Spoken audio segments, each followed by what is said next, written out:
AFR Talk. You're listening to Focal Point with Brian Fisher. Focal Point with Brian Fisher.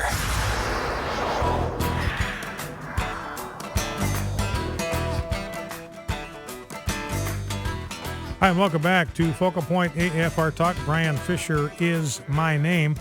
Rob, let's grab clip number 5, the Brit Hume clip. I'll play a couple of sound bites here. We won't dwell on them for a long time, but they are illustrative. You know, the Democrats have been throwing the race card at the Republicans incessantly. We've had 4 very high-profile Democrats, President Obama, Nancy Pelosi, Eric Holder, and somebody else I can't remember right now. All of them very prominent Democrats throwing the R word at Steve Israel, the congressman, saying that the Republicans are racist. And here is Brit Hume saying the reality is if there is racism in America, if people are making their political decisions based on the color of somebody's skin instead of on the substance of their policies, then Barack Obama is not a victim of racism. He is a beneficiary of racism. Let's listen. Well, typical around it is it was 4 white people discussing this, and therefore it was racist. Okay. In other words, in order to discuss this, you have to either have an African American president, but if you're just white, then discussing this is racist. You know, it's hard. This is a tough question to pose, but if Barack Obama had been a young white senator from Illinois, I think probably Hillary Clinton would have defeated him.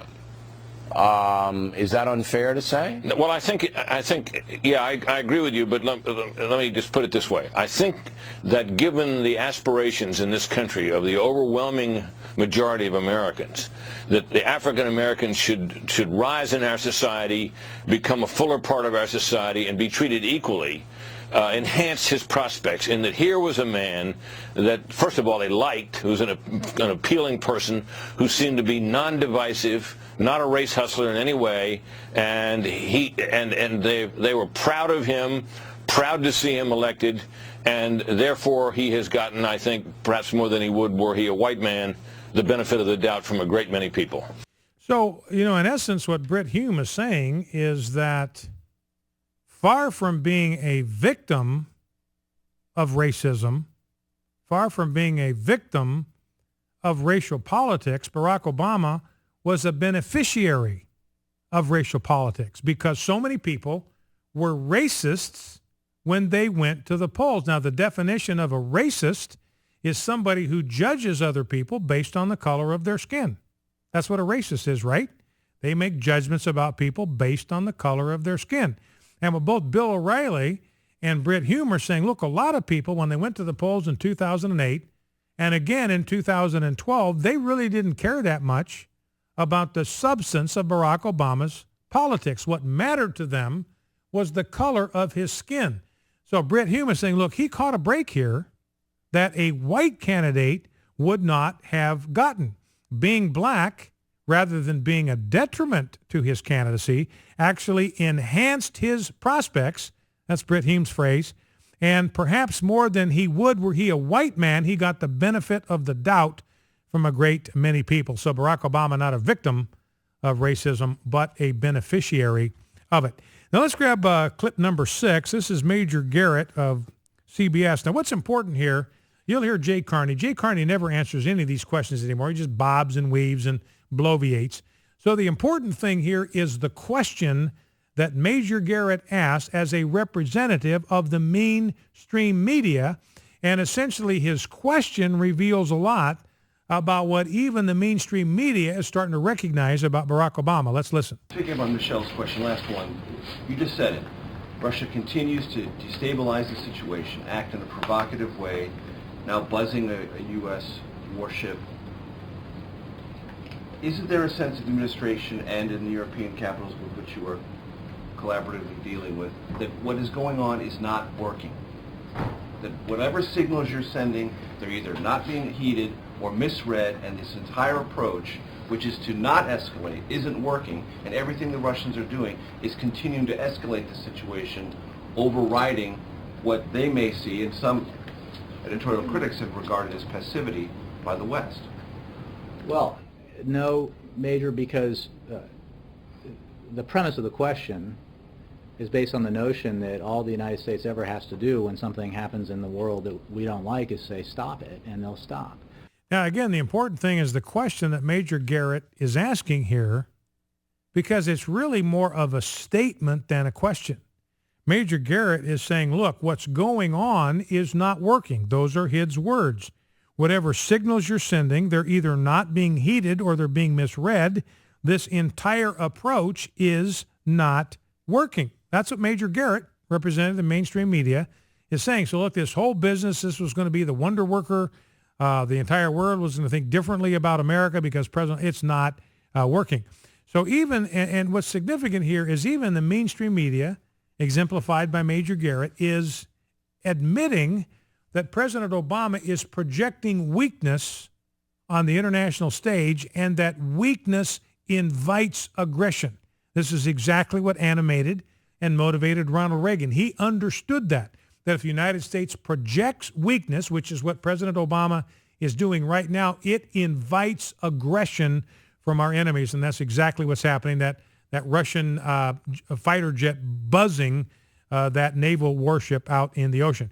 Clip number 7 is Zbigniew Brzezinski. He was foreign something or other with Jimmy Carter. I don't know if he was Secretary of State or head of the Pentagon. I forget what he was, but he was a poobah under Jimmy Carter's regime. This is kind of amazing because if Jimmy Carter's regime had any reputation, deserved reputation, it was for complete and utter fecklessness and incompetence when it came to foreign affairs. So when you've got a guy like Zbigniew Brzezinski, who was part of the team that mismanaged America's international affairs, perhaps worse than anybody in the history of the country, and he's in a position to criticize, you know that things are really bad on the ground. Let's listen. I think we have to convince Putin that what he is doing is really risky to Russia itself.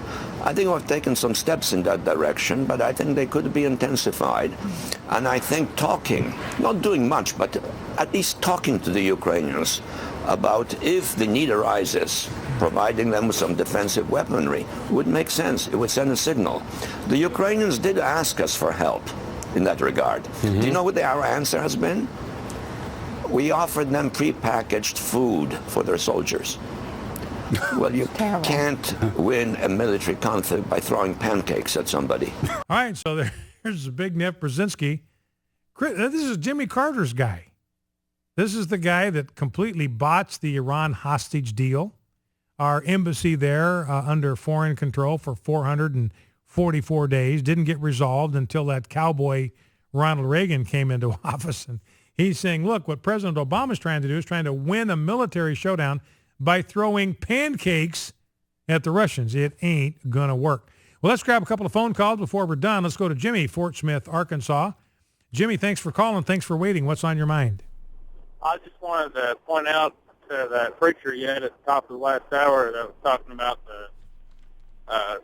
the corners, leaving the gleanings of the corners of your field for the poor. Yes, sir. And I guess he doesn't understand the difference between corners, which is the minority, and the majority, of which what we're paying today is 72%. I don't see how he sees that as a correlation. Yeah, well, you know, that's a really good point, because the corners of the field were just that. They were the corners of the field. And, you know, you'd go through and you'd harvest. The way it worked, you'd go through and harvest the field one time, and then a lot of times you'd go back a second time, and the instruction was don't harvest the corners of the field a second time. There are some leavings there. You leave that there so the poor can come and through their own hard work can provide for themselves. So, in essence, there wasn't anything, you weren't out of pocket. You didn't go somewhere and pay some shekels to somebody. You just simply allowed the corners of your field to be there for the poor to come and work with their own hands to supply their needs. And, you're right, Jimmy. I mean, the percentage here of assets or whatever was minuscule compared to what's being taken from our wallets right now with the involuntary transfer of wealth. And see, I guarantee you, if you had to go and harvest the field yourself, if you were going to eat, your family was going to eat, you had to go and work for yourself. Trust me, that's going to cut down. There's no freebies out there. You can't just show up somewhere and get stuff with exercising no responsibility, doing no work. I mean, everybody's going to wind up being industrious because that's the only way you can feed yourself and your family. All right, Jimmy, thank you. Last call, let's go to Ann, Memphis, Tennessee. Ann, welcome. What's on your mind? Well, I was late getting into your radio this afternoon. Uh-huh. And you were talking about the Bundy thing. Yes. Well, I had heard that had something to do with some turtle that was, extinct. Had something. Yeah. And that was just. I'm glad you brought that up, Ann. Because I hadn't heard anything else about it. That's why. All right. Well, good. That's a good question to finish out the program. The justification for this land grab, for taking this land away from ranchers like Bundy. Remember, at one time there were 53 ranchers in that part of the Nevada desert. Now they're down to 3 because the BLM has driven them right out of business. And the justification was for this desert tortoise. Now, one of the things that they're not telling people, a year ago, the BLM euthanized hundreds of those desert tortoises. I mean, if they were as endangered as they want us to believe, what in the world are they doing? Euthanizing hundreds of them, and I'm not exaggerating. They euthanized hundreds of these desert tortoises. They had some kind of sanctuary. They decided not to maintain it any longer, and so they put all the desert tortoises to death. And the reality is it's just a land grab. It's not about the desert tortoise at all.